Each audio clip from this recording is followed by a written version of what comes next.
Ақыл-ойдың оң қоздырғышы. Адам санасы қатты қалау, шығармашылық қиял, құлшыныс сияқты дірілге, миға жоғары қарқынды жеткізе білетін ой қоздырғышына жауап береді. Санаға жиі әсер ететін ой қоздырғыштары мыналар.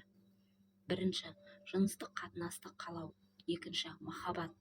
Үшінші, атақ, абырой, күш немесе олжаға жетуге деген қатты қалау.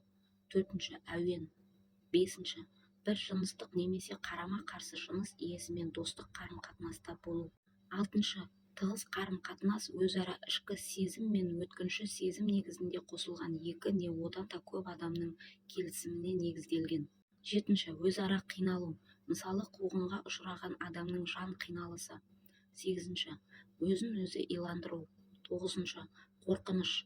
Оныншы, есірткі мен ішімдік. Жыныстық қатынас сезімін білдіру қалауы адамның санасында ынталандырушы сезімдермен қатар пайда болып, адамды физикалық әрекетке итермелейді. Жоғарыда аталған ынталандырушы сезімдердің 8-і табиғи және конструктивті сипатта, ал екеуі керісінше бөлікшіл әрекет саналады. Бұл тізім ақыл-ойды ынталандырушы негізгі күш туралы салыстырмалы зерттеу жүргізу үшін беріліп отыр. Осы зерттеуден жыныстық қатынас сезімі ақыл-ойдың барлық ынта-жігерінің ішіндегі ең қуаттысы екенін байқауға болады.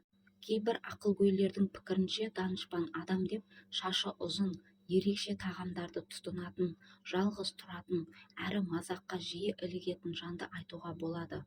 Ең дұрысы қалыпты ойлау үрдісінде басқалардан ерекше де еркін қатынас құрып, мүмкіндігінің артықшылығын танып білген адамды данышпан ретінде қабылдауға болады. Осы жолдардан кейін терең ойға шомған адам данышпанға берген осы анықтамаға қатысты сұрақ қойғысы келер.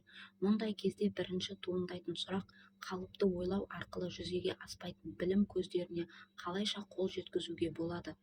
Келесі сауал: тек данышпандарға ғана белгілі білім көздері бар ма? Болған жағдайда олар қандай және оған қалай қол жеткізуге болады деген сұрақ. Тәжірибеде қол жеткізген дәлелдеріміз жүрегімізге сенім ұялатарлықтай болуы үшін біраз дәлел келтіріп, жоғарыдағы сұрақтарға жауап беріп көрмекпіз.